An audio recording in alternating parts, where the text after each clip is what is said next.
paano ko gagawin ito? That time, I'm only 19 years old. Very new. Sobrang hirap. Imagine, Pastor Roman, ang sweldo ko sa church, 200 pesos isang buwan.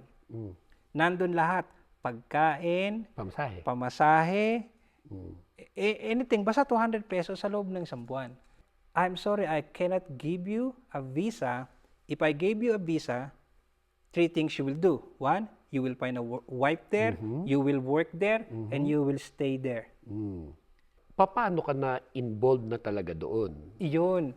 Ito, yung minsan... Kasi ito, ano pa lang to, mga, kumbaga, bugso-bugso mo na lang to na sa sobrang, walang nagtitrain sobrang pa. ano ko, sa sobrang parang, ang tawag din Init?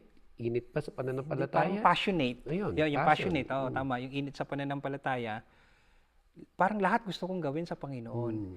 Pero minsan, may mga bagay din na ilalagay sa atin si Lord sa daan natin para makita kung nagmamature tayo. Hindi dahil sa para bigyan tayo ng stumbling block o hindi gawin nating stepping stone.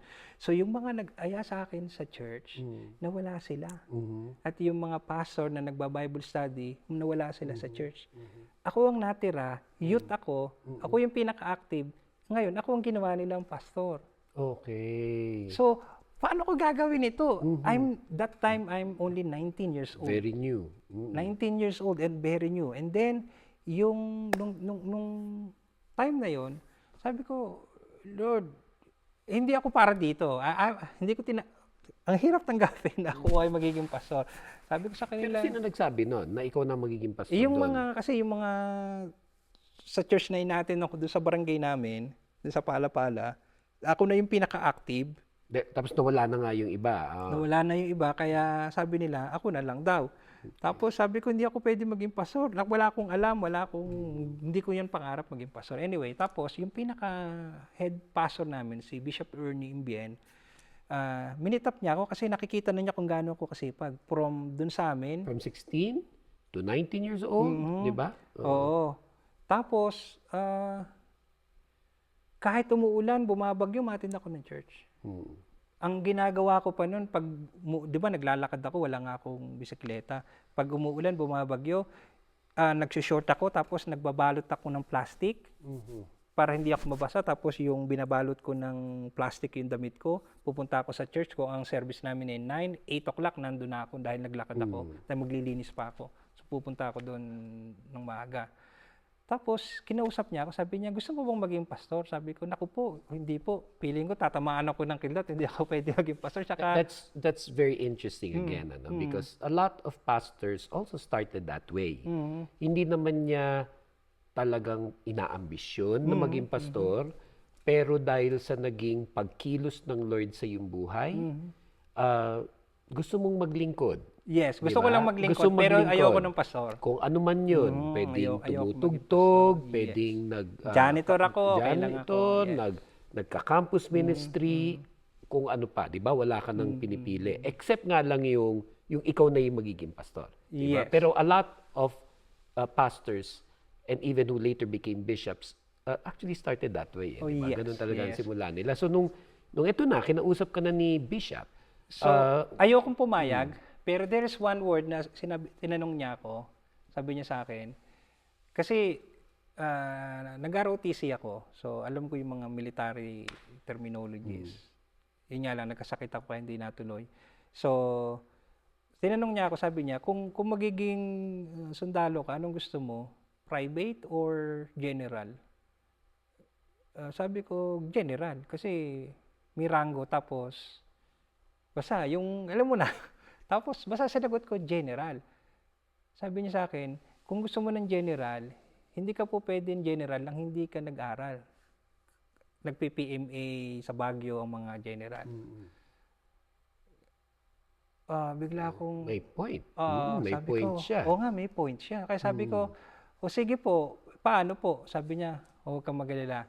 I-disciple kita, iti-train kita. Yun. Tapos, i-enroll kita sa Bible school. At hindi lang yun yung nakakatawa. Hindi lang niya ako in-enroll, sinamahan pa niya ako, nag-enroll din siya. Kaya 4 kami sa church na in-enroll, na umattend kami sa Haguni, Bulacan, sa CBI, Calvary Bible Institute. Kung paano naboborn again at paano tayo tinatawag at later na maglingkod, hindi naman talaga pare-pareho yung nagiging path niyan, di ba? Pero at some point in time, may ibibigay si Lord sa atin para mag-disciple sa atin at magpastor sa atin. No? Yes, tama. Iba-iba man yung naging paraan, paano tayo nakakilala o nagsimulang maglingkod. Pero yung tunay na tinawag ng Panginoon, hindi ka naman pababayaan lang ni Sinabi Lord. mo pa. Diba? So, binigay ngayon ni Lord sa iyo to si Bisha. Diba? Itong kwento ko, halimbawa, nag-start na ako akala ko madali lang maglingkod sa Panginoon dahil kay Lord, parang everything is easy. Hindi siya madali. Kailangan mo ng sacrifice. Katulad ng sabi ng Panginoon, if you want to follow me, you have to deny yourself, carry your cross, and then follow me. So, itong test na ito, marami ang nagpe-fail dito ng mga Christian at mga worker sa church. Dahil ang hirap mag-deny sa sarili. Totoo yan. So, from 16, nung tinawag ako ni Lord, alam mo, Pastor Roman, hindi na ako umuwi sa bahay namin. As in, sa church na ako natulog. The following year, nag-start na ako sa church na ako natutulog, hindi na ako umuwi dahil wala na akong gustong gawin kung hindi maglingkod sa presensya ng Panginoon, kaya ayoko nang umuwi. Pero ang problem, dahil I am a minor, responsibility ako ng magulang ko, tapos hindi naman ako nakakatulong sa family ko in terms of monetary dahil mahirap kami. So, alam mo naman sa Pilipinas, ang magulang, kaya sila nag-aanak ng marami, ang inaasahan nila, yung mga anak nila, eventually, sa kanila. So, I get it. So, one time, nung nandun ako sa training, umalis ako. Okay? When you say training ng discipleship. Okay. Dahil nakita ko yung pressure na kailangan kong tulungan yung magulang ko, they're getting older, punta ako ng Alabang, nag-start ako sa palengke, may nagtatrabaho ako, nakatagal ako dito ng 1 month. Okay, hindi ko alam na lahat ng bagay na nangyayari sa atin may purpose. Like what I said, hindi ko akalain na magiging pastor ako, pero nung nandun ako sa Alabang, dahil nagbabasa ako ng Bible, yung mga tindera at saka mga doon, nakikita nila nagbabasa. Tapos sinanong nila ako, ano yung religion mo? Tapos ayoko sabihin. Then suddenly sabi ko, wala po akong religion. And then sige na, sabihin mo na sa amin. And then suddenly, sige po, kung pipilitin nyo ako, hindi religion, i-share ko sa inyo kung bakit ako ganito. Kinuwento ko sa kanila, nagkasakit ako. And then suddenly, tumayo na ako sa kalagitnaan at marami sila at nag-testimony ako. And then they all cried. And then, tapos pinag-pray ko sila, pinatanggap ko sila sa Panginoon. Praise the Lord. And after that, nagkasakit uli ako. Sabi ko na, pinababalik na ako ni Lord kasi nagkasakit ako. So, kaya bumalik uli ako sa training. Tapos, nung nagtitraining uli ako under kay Bishop Imbien, nung nag-start, imagine, di ba sabi ko sa iyo, yung buhay ko is pasaway, pakawala ako na kung maalis ako ng bahay, kahit hindi ako umuwi, okay lang sa amin. Nag-aalala yung magulang ko, pero hindi nila ako kayang pigilin. Ngayon, ini-start na ako ng discipleship. Ang tawag sa discipleship is yun yung stage na dinidisiplina. Time management, tuturuan ka ng ethics, yung napakaraming area ng buhay ko. Tapos yung love life, remember, nag-start ako 16. Tapos, sabi ko, ang hirap pala. Tapos, yung bishop namin is napaka-strict. Dati, hindi ka pwedeng magpatubo ng bus. Yeah, ahitan ka niya pag nagmi-meeting. And then, bawal kaming magsuot ng maong. Lahat pala ng mga bawal niya, ginagawa mo. Tapos, magtuturo ka, walang kohelyo. Okay, kasi mga traditional, yung mga ganyan. So anyway. Pero praise the Lord. Praise the Lord. Diba? Praise the Lord pa rin doon sa ganong discipline. Ayun. Yun yung ang dami kong natutunan. Again, yun yung paraan ni Lord na may nagdi-disciple sa'yo. Diba? Whether it was the things of the Bible or ministry practices or even yung paano ka manamit. Yes, yung correction. Part yun ng discipleship. Yun. So nag-start ako sa ganon. Tapos sabi ko, Lord, I want more. I want more. Pero yun nga, ang kapalit lagi ng desire natin is yung marami sa atin na di-disappoint, okay? Dahil during ng training, feeling natin failure na nagpe-fail tayo. Hindi natin na-realize na tinitrain lang pala tayo ni Lord. Kaya yung failure is acceptable kasi training mo pa lang yun.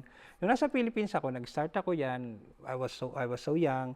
Na feeling ko ang buhay ko is walang patutunguhan. Kahit nagpapasor na ako kasi pag nagpipray ako sa hospital, instead na gumaling, namamatay. Tapos, effective yung prayer mo.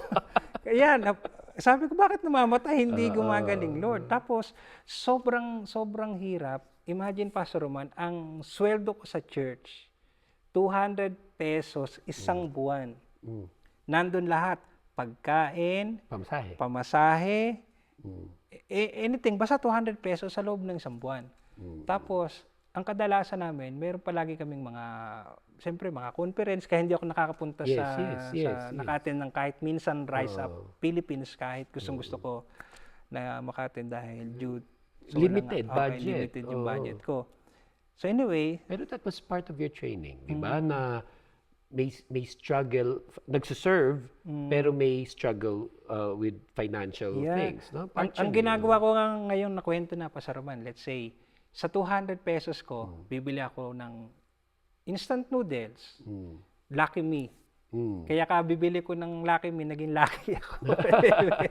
Anyway, so yung sa 200 na yon, pag nagpunta ako ng hospital sa healing ministry, naibibigay ko pa yung pera na yon doon sa mga nakita ko talaga na nangailangan. Oo, nakakapagbigay pa ako. Kaya nagpapasalamat ako sa Panginoon. At kung ano man ang kulang. And when you look back now, di ba, parang paano ka talaga na nakasurvive, di ba? Yes. Noong mga panahon na yun, di ba? By God's grace. And yung from paano ka na born again, and then eto na ngayon, ikaw ay dinidisciple na really to become a pastor and a servant of God. There was a time that I think you read a book. Was it in the Bible school? Di ba? Yes. Anong libro so, yun? ikwento ko muna kung paano nangyari yun. So, nung dinidisciple na ako, rigid na yung training. Kaya nga sabi ko, yung mostly, ang effectivity mo, ang ministry mo, ay nakadepende kung ano ang training mo. The harder the training, the better ang outcome ng ministry mo. Ito yung hindi nare-realize ng maraming mga Christian worker. Ang gusto lang nila yung easy, yung madali. Yes. Ang hindi nila alam, kapag ikaw ay gusto mong maging scout ranger, napakahirap ng training ng scout ranger. Pero ang scout ranger, hindi mo siya mapapatay ng mga simpleng lang. Mabubuhay siya. Kasi dumaan siya sa matinding training. Yes. Hindi siya basta naging scout ranger. Yes. Tulad din na hindi rin pwedeng basta-basta na lang maging pastor. Di ba? Yung iba gusto rin lang makuha yung title. Yes. May gano'n gusto makuha lang yung position, pero may training. Sa sobrang hirap ng pinagdaanan namin na training, siyempre yung discipline na parang sabi ko, feeling ko ina-abuse na ako, feeling ko utusan lang ako sa church, feeling ko parang ganun. Tapos hanggang one time, sabi ko, I have to resign. Ang daming church na pwede kong lipatan, okay? Ang daming church na pwede kong lipatan na hindi... By that time, no? By that time. Tapos na hindi ako ganito na feeling ko ay parang... Sobra na. Okay? Tapos, meeting namin that 2 o'clock, nakatulog ako ng 12 p.m. bago mag-meeting.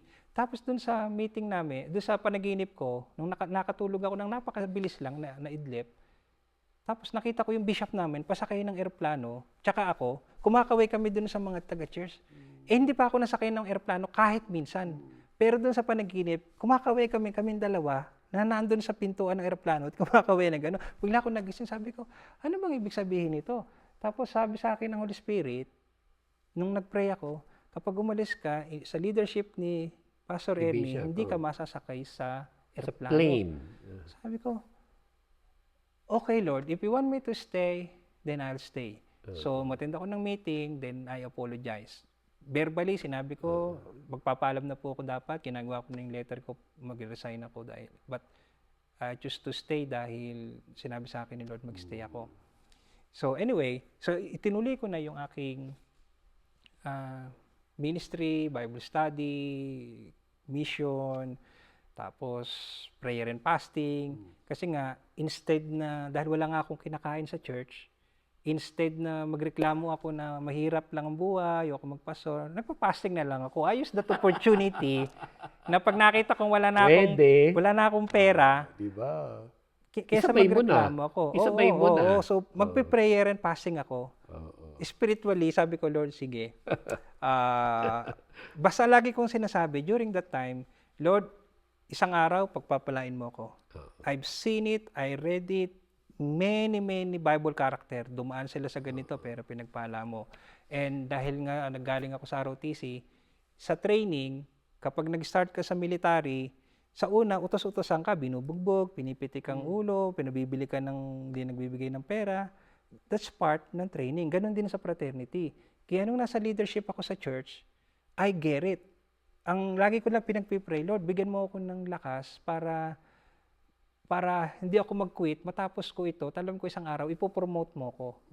Matatapos ko din ng training ko at pag na-promote ako, yun yung galing sa'yo. And then, ito Kuya Roman, meron akong diary dito. Opa. Hindi ka maniniwala. Meron ako dito, ito, Eto pa rin yun. Okay, October 13, 2004. Wow. Okay, dala ko yung diary ko. Natabi mo, nadala mo pa. Dala ko ito. Kasi nga, testament ito ng kabutihan ng Panginoon. Ano yung nakalagay dyan? Habang nananalangin ako, nagpa-fasting ako, may pinakita sa akin, I saw an airplane in a sea, in an island, in a vision. Yun yung ipinakita sa akin ni Lord. Aeroplano, dagat. This is October 13, no? 2004. Okay? So, dala-dala ko to kahit saan ako magpunta. So, sinabi sa akin ni Lord, pinakita niya sa akin sa vision. Sabi ko, iniisip ko to. Sabi ko, ano kaya itong ibig sabihin nito? Hanggang sa pinagdugtong-dugtong ko, eroplano, dagat, bundok ng yelo. Eroplano, dagat, overseas. So sabi ko, siguro, gagamitin ako ni Lord sa abroad. Pero kung saan, hindi ko alam, di ba? So ang ginawa ko ngayon, Pastor Ram, sabi ko, kailangan kong matutong mag-English. Remember, high school graduate ako, tapos hindi ako marunong mag-English. So kaya from noon, nag-shift ang focus ko. Gusto ko matutong mag-aral ng mag-English. Ang Bible ko, bumili ako ng English Bible. Kahit di ko maintindihan, basa. Tapos pag may mga bisita sa church ng mga foreigner, kinakausap ko para masanay yung bibig ko. Ganyan. Tinatabihan ko sila para masanay ako. Tapos yung hindi nila alam, hindi nagpiprepare nila ka alam. na. Kasi nga, dahil meron ako, tapos sabi ko, Lord, kailangan ko ng, number one, pag may vision, may provision. Yes. Pero ang nakakalimutan ng marami, ng mga manggagawa, pinakitaan ka ng vision ni Lord, ano ang gagawin mo? Preparation. So, ang ginawa ko, nung nakita ko yung vision, preparation, anong kailangan ko kung dadalhin ako ni Lord sa abroad? Number one, passport. So, nag-pray ako, sabi ko, Lord, wala akong passport. So, kailangan ko magkaroon ng passport. So, wala naman akong pera, 500 pesos ang passport that time. Tapos, mag-election, bigla akong nakuha ng maging board of canvassers sa eskwelahan at ang bayad sa akin is 500 pesos. So, kaya nakakuha ako ng passport. So, nung nakakuha na ako ng passport, ano pang kailangan ko? Unang-una, dahil hindi naman ako university graduate, wala akong degree, nagkaroon ako ng hunger sa pag-aaral. Tapos nangangarap nga ako at inihanda ako sarili ko na isang araw tutuparin ni Lord yung pinakita niya sa akin na vision. So, nagkaroon ako ng opportunity na makapag-aral sa Deeper Life Mission sa Manila. So, tapos, yung requirement dun sa mission school, babasa ka ng Bible, pero kailangan mong magbasa ng autobiography ng missionary, any Christian leaders to inspire you, not to change the Bible, but to inspire you. So, dahil, alam mo, na taga-probinsya ako, hindi ko alam kung ano yung library, ano yung procedure, wala. So, nung ako na lang yung pinakahuli, ang nakita kong book ay ito. Kay George Mueller. Pero kasi, naunahan ka na ng iba. Naunahan na ako. The Guardians of Bristol. Ito ay nasulat ng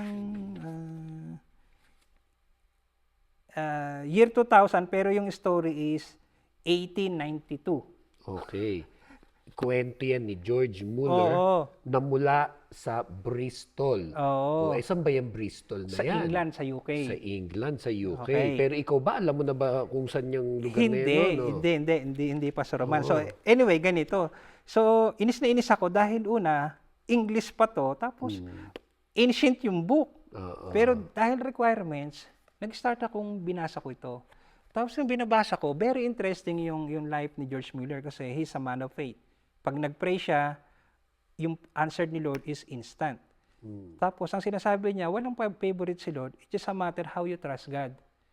Tapos nung nangangalahati na ako sa book, na-inspired ako dun sa kung ano yung Bristol, kung ano yung ginawa niya sa ministry, and then biniro ko si Lord.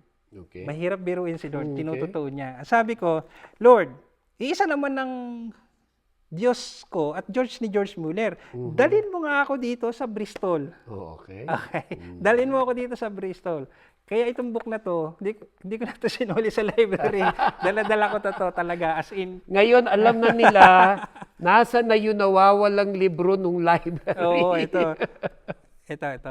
So, nung nabasa ko yung book, it's so fascinating. Tapos, nung nag-meeting kami ng pastoral meeting, nung nakagraduate na ako sa mission school, ang sabi ng bishop namin is, ini-invite siya ni Pastor Greg Lazaro ng Jesus Cares, Switzerland, mag-start ng church sa Bristol, England. Nung narinig ko yung Bristol, Oh my. sabi ko, Pastor, alam ko yung Bristol.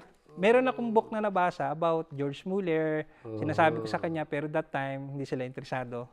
Anyway, so, tapos, nag-apply siya, 4 times siyang na-deny. Okay. Hindi siya Siya dapat, si Bishop dapat, ang pupunta ng England, Yes, ng Bristol. UK. Yes, ng UK. Okay. Pero 4 times, hindi na Hindi siya. So, what happened next? So what happened next is, dahil yung mga kapatiran is, they are desperate to put up a ministry and to have a pastor na magme-mentor sa kanila. So, naisip nila na ako na lang yung utusan, yung lagi niyang kasama, yung utusan niyo na lang, pastor. Baka pwede yun. And then, sabi na sa akin ng bishop, ay naku, hindi pwede yun kasi mahihiyain yun, hindi yun nakakapag-English. Tapos, and they are not knowing na pinaghahandaan ko talaga yung vision na pinakita sa akin ni Lord. So, I am prepared. Kaya nung tinanong ako, during that time, tinanong ako, sabi niya, meron ka bang passport? Sabi ko, meron. Meron ka bang mga credential? Meron. Lahat ng certificate ko, itinatago ko. Anything. Dahil I'm looking forward, one day gagamitin ito ni Lord. And then, sabi niya, sige, bank account, meron din. Sige. So, mag-pray ka lang. So, nag-pray ako. Basta sinabi nila, pero hindi ko alam kung kailan. One day, ito yung nangyaring nakakatuwa sa Panginoon pag naging seryoso ka. One day, birthday ko, nagpapastor ako sa Pampanga, sa Candaba. Kailan ba yun? Kailan may birthday mo? January 22. Okay. This is year 2000. Remember, pinakita sa akin to 2004. Yes. 2005, birthday ko, gusto ng church, ipaganda ako. Tapos ang sinabi ko sa kanila, wag mga kapatid, wag kasi meron akong gagawin na hindi ko pa nagawa. Yun yung i-offer ko yung buong maghapon ko kay Lord, yung birthday ko, na magpe-prayer and fasting ako. I just want to be with the Lord. So, nag-worship ako, and then nag-prayer and fasting ako kahit birthday ko. Alam mong nakakatawa, Pastor Roman, the day na ginawa nila yung letter of invitation ko, galing Switzerland at galing ng England, the day of my birthday. Wow. The day na naglulumuhod ako sa Panginoon at umiiyak, sabi ko, Panginoon, gamitin mo ang buhay ko. Pag hindi, gamitin mo. Kasi alam ko, binigyan mo ako ng second life, gamitin mo ang buhay ko. Yun yung iniiyak ko sa kanya. And then, nung dumating yung letter, nakita ko yung date. Both of them, hindi sila nag-usap. January 22 nila, tinype yung letter at isinend nila. Praise the Lord. Praise the Lord. Kaya nung time na yon, ay sabi ko, napakabuti talaga ng Panginoon. Pero kung paano ko pupunta ng UK, ito yung nakaka-excite dito, Pastor Roman. So, remember, meron akong passport, meron akong bank account. Pupunta ako ng UK, ang bank account ko, ang pera ko sa bangko is 854 pesos and 85 centavos. Ang laki-laki naman. Di ba? Yan ang mga bank account. Okay, di ba? No, nang nag-a-apply ng visa. Okay. Oh. So dahil from di ako, probinsyano, so punta ako sa Makati. Makati pa noon yung kuhanan ng visa sa UK. So pumunta ako doon, tapos hindi pa nga ako masyadong makabasa ng English. Anyway, so pumunta ako doon. So hindi ko alam na sobrang init pala doon pag maglalakad ka. So nag-coat and tie pa ako, imagine mo, dahil may interview ako. So sobrang hirap. Tapos dumating ako sa embassy. Tapos lahat ng pumapasok sa number 6, nadidinay, umiiyak sila. Kaya nagpray ako, sabi ko, Lord, wag mo naman akong ipasok doon sa number 6. Ang daming number, sabi ko, Lord, wag naman sa number 6. Alam mo, for some reason, meron akong nadinig na voice na, watch out. Anong watch out? Tapos, Santiago, number 6. Ha? Bakit ako dyan sa number 6? Bakit ako dyan sa number 6? Okay, during ng interview, okay? Di lalo kang kinabahan. Lalo akong kinabahan. So sabi ko, hala. Pero anyway, sabi ko, Lord, ito yung prayer ko sa Panginoon. Lord, makakuha ko ng visa at hindi, magpapasalamat ako sa iyo. Pero, huwag mo naman akong biguin. Okay? Pumasok ako doon, sinarado yung pinto, nag-start mag-open ng computer yung immigration officer.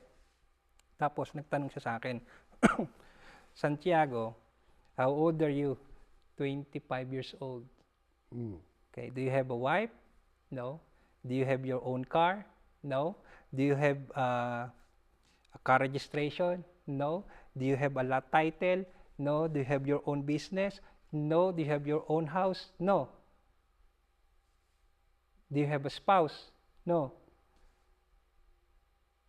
Where do you live? Oh, I live in the church. Tapos, and then, do you have a bank account? How much bank account do you have? 800 pesos, 854 and 85 centavos.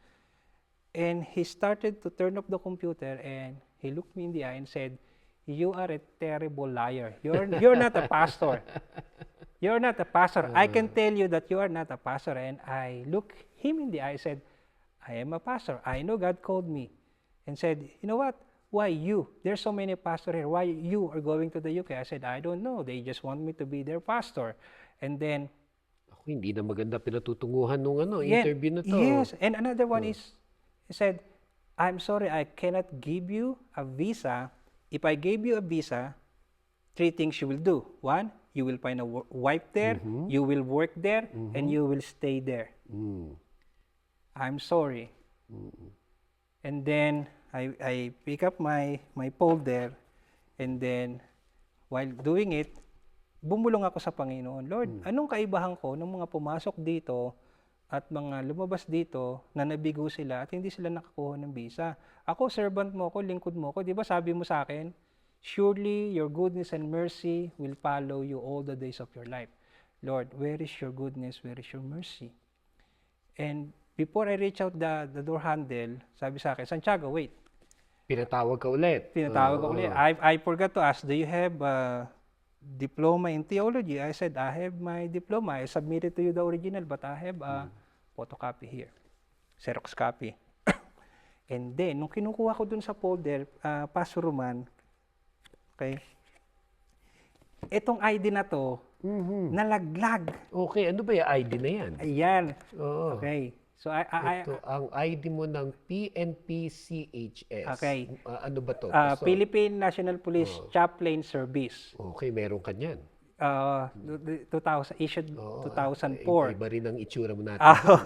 Ganito ang itsura ko dati. So, payat na payat ako dati. So, nung nalaglag ito sa floor, kinuha ko, sabi ko, what's that? Na-intrigue siya dun sa ID. What's this? Kinuha niya. Tinanong niya ako, what is this ID?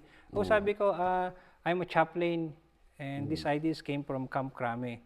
I do Bible study in the policeman and in the university. I teach students about values and moral and spiritual recoveries of our community and society. And Ang then, galing mo na mag-English by that time, ha? and then he looked at this and he said, okay, go back at 4, you will get your visa. Oh my, praise the Lord. Teka, pahawak nga nitong ID na to. Ito yung ID na praise God. Kaya dala-dala ko to until now. So praise the Lord, nabigyan ka eventually ng visa to go to the UK. Okay? Yes, Pastor. Pero, laging ganun, laging may challenges. Na yung life ko is parang full of challenges. Sabi sa Hindi akin, nawawala. oh, no? Hindi bumalik ako nawawala. ng 4 o'clock. Pero doon malinaw sa instructions, kasi nga, probinsyano ako, hindi ako marunong mag-English. Sabi doon sa letter, bawal magdala ng telepono. So, kaya hindi ako nagdala talaga ng telepono, iniwan ko sa church. So, pumunta ako ng Manila, wala akong dalang telepono. So, yun pala, tinatawagan ako ng embassy para sabihin na hindi ako makakakuha ng visa dahil hindi ako pumasa doon sa standard. Okay. So, pero hindi ako umalis doon sa embassy. Sa labas lang ako naghintay from 11 hanggang 4. So, pagpasok ko ng 4, sabi niya, Santiago, I keep calling you. Where you have been? Sabi, I'm just outside, waiting until 4 to get my visa. And then, no, I cannot give you a visa. I asked the officer to review your case because you can't get a visa. Malabo talaga. Malabo talaga. Pero ang hirap nun kasi sinabing bibigyan ka na, Oo. tapos biglang parang babawiin. Oo, tapos sabi ko, Lord, di ba pag nagbigay ka, hindi mo binabawi? Oo. Pero bakit ngayon, bakit babawiin daw? So anyway, pumunta ako doon, bumalik ako. Tapos sabi sa akin nung immigration officer, Santiago, I forgot to ask you. I did not see this in your passport, okay? And my supervisor is giving me a hard time why I promised a visa to you and I need to justify my answer. Oo. Siya na ngayon na problema. Oo, siya na ng problema. Sabi sa akin, okay, explain this to me. I saw it in your passport na meron kang travel Singapore. What did you do in Singapore? Oh, sabi ko, I attend the School of Holy Spirit. Where did you stay? In a YMCA hotel for about 3 days and 2 nights. How did you get there? So, yung pag-intindi ko na how did you get there, paano ko nakarating doon, nire-translate ng brain ko, sabi ko, ang sinagot ko is, I ride in an airplane. And I'm so proud of my answer. And the British consul said, he tapped like that, I know you ride in an airplane. It's impossible for you to ride on a train. What do I mean is, which airport? Clark in Pampanga. Give me your ticket. Oh, I did not keep my ticket. I'm sorry, because I didn't know you're going to ask it. I said, huh? Okay, give me a minute. And he turned his back and he get this thingy and then he stamped my passport and then he gave it to me. This is it. Yun na yun. Yun na Tinataka yun. na. Tinataka na kagad yung aking... Ano yun? Tinataka na niya kasi naiinis na siya. Oo, nadapik ko yun sa dun sa sagot ko. Well, anyway, nakakatuwa dahil sabi ko, Grabe yung moment na yun. yung moment na yon na ginamit ni Lord yung anything para makita yung glory niya. Oo. And then, ayan, and then, nung time na yon, punta na ako. Parang parang pwedeng matuloy o hindi matuloy nung moment na yun. Oo, Diba? sinabi mo pa, pero Pwedeng ako talaga, matuloy o hindi matuloy. ang lagi ko sinasabi kay Lord, Lord, magpapasalamat ako sa iyo kung hindi ako makakuha. Magpapasalamat din ako kung binigyan mo ko, pero wag mo naman ako biguin, please. And Kalooban ni Lord. Kalooban ni diba? Lord, yes. May pinagdaanan ka mang mga challenges, pinakaba ka man, di ba? Dumaan ka siguro sa halo-halong mga emosyon din, di ba? Pero pagkalooban ni Lord, ayan, yes. mangyayari. Doon ako naniniwala. So, nung natataka na, what Ayan, happened tapos to you? nag-book na sila ng ticket, papunta na ako ng UK. So ito yung isang twist ng aking story. From 1996 up to 2006, 10 years. Hindi ako makapag-share ng gospel sa family ko. Kasi nga, dahil nga sila Bukod sila sa pinapersecute nila ako, ang lagi kong pinapanalangin sa Panginoon, Lord, paano ko sila dadalhin sa iyo? ang tingin nila sa akin, Ang poor dami ako. nilang nasasabi. Kawawa ako. Na lalo nung nagpastor ka, di ba? Ang sabi nga Oo. sa'yo, darating araw kahit brief, hindi ka makakabili. Oo. So, ang pananaw nila sa'yo, mababa. Kaya nung nagtitraining na ako ng ganun, kasi sabi ko, paano pa ako mag-aasawa nito? Brief lang, hindi na ako makabili. Alam nga namang yung anak ko, pag nagutom, sasabihin ng biyanan ko, oy, kunin mo yung page ng Bible, ilaga mo at ipainom mo dun sa anak mo. Sabi ko, Lord, hindi ka papayag ng anak mo maghihirap. Hindi ka papayag dahil sabi ni David, tumanda na ako at naging matanda, pero yung mga anak mo, hindi mo pinabayaan. Walang namalimos at naging hampas lupa. Sabi niya dun sa Bible. Kasi sabi ko, Lord, darating ang araw, pagpapalain mo ako. And this is the moment, yung time na to, sabi ko, Lord, pupunta na ako ng UK. Pero isang problema ko, sabi ko, Lord, paano ko sila babahagi na ng salita mo o share ko yung testimony ko sa kanila, wala naman yung mga kapatid ko dito. Alam mo, sabi sa akin ng Holy Spirit, mag-antay ka. Tapos, nung madaling araw, dumating sila lahat nandun. Pero prior ng 2006 na umalis ako, 2005, namatay naman yung tatay ko. At hindi niya nakita kung paano pinagpala ni Lord ako sa buhay ko. Pero I still looking forward na yung mga pangaral sa akin ng tatay ko when it comes to ministry, kahit unbeliever siya, kaya yun yung naging guide ko na ayoko masama doon sa kinatisuran niya ng mga pastors. In a way, ginamit pa rin siya ni Yes, Lord, yes, di ba? ginamit siya ni May Lord sa mga, akin. Yes. may mga narinig ka sa kanya na naging part pa rin ng ano mo, Yes, ng formation foundation mo. ko, ng formation, yes. And then, doon ako nag-start. Sabi ko nung madaling araw, bago ako pumunta ng airport, doon ako nag-testify sa kanila. Alam nyo, ang tagal ko na itong gusto sabihin sa inyo, kung paano, bakit hindi nyo ako mapigil, mapilit na huminto. Kasi nung nagkasakit ako, I testify to them. Nung nagkasakit ako, nanalangin ako sa Panginoon na bigyan niya ako ng pangalawang buhay at maglilingkod ako. Kaya kahit paanong pigil yung gawin niyo sa akin, hindi ko masaway yung pangako ko sa Panginoon. Kaya hindi ko maipaliwanag ang sarili ko sa inyo dahil hindi niyo ako maintindihan. At hindi ako nawalan ng pag-asa isang araw, pagpapalain ako ng Panginoon at makikita nyo na nasa tama akong landas. Kaya ngayon, isinire ko sa kanila yung salita ng Diyos at lahat sila, buong pamilya ko umiyak at sama-sama kaming nanalangin bago ako pumunta ng airport. Praise the Lord. Ito yung mga eksena nung araw no, na aalis ng papuntang ibang bansa, buong pamilya mag-aahatid. Yes, buong diba? pamilya. Yan yung mga eksenang yan. ganyan.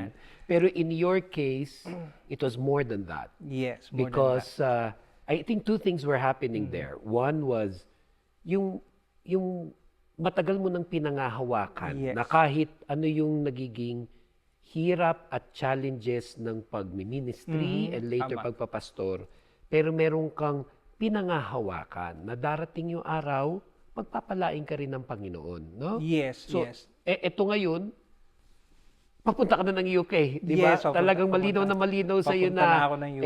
ito, this is it, that God is really blessing me. Yes. And secondly, na masyiran mo yung pamilya mo. Yes, diba? Na yun. sila ay makarinig at makakilala sa Panginoon. Yun, tama yun. What a powerful moment that was. Yes. diba? Kaya pag pinagtapatan natin ng Panginoon, mas lalong ang Diyos magtatapat siya sa atin. Yes. So sa lahat ng pwede nating gawin ay kulang pa sa gagawin ng Panginoon sa atin.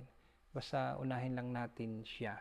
Nung sumakay ka ba nung plane, papuntang UK, may kasama ka ba o mag-isa ka lang? Mag-isa lang ako. Grabe yun, ha? Oh, Okay. grabe yun. So ito pa nga yung isa. Baga matindi mo na naman yan first time sumakay kasi nga Oo, nag-Singapore pero ka na naman. international. Pero ibang usapan to, Oo. papuntang UK. Tapos, ito pa yung isa. Nung sa aeroplano, tapos meron pa din ako dito sa diary ko. I think after a month, nakita ko sa vision, sabi sa akin doon sa vision, you will minister to an English land. English land. So, ang inisip ko noon, America, USA, kasi English eh. Oo, Tapos, nung nasa aeroplano na ako sa Heathrow, nakatulog ako. Tapos, parang may gumising sa akin. nung lumanding na sa Heathrow Oh, Airport. bago lumanding. Tapos sabi nung captain, ladies and gentlemen, welcome to English land. And then, England pala yung English land. So, English land is England. Okay, nakakatawa si Lord. And then, ayan. Kasi nga naman, di ba? Galing kang Pinas eh. Tapos, taga-bukid nga, di ba? Kahit pa sabihin mong nagmi-ministry ka na, nagba-Bible school, discipleship training, syempre, pag sinabing Ingles, ay Amerika yun. Yun yes. pala, literally, England, English land. So, bali, Pastor, anong mga gagawin dito? Pinipinturahan natin yung bubong kasi mataas, kaya meron tayong scaffolding. Okay. So, kaya yan. Tapos, yan, inaayos natin yung stage, yung lighting.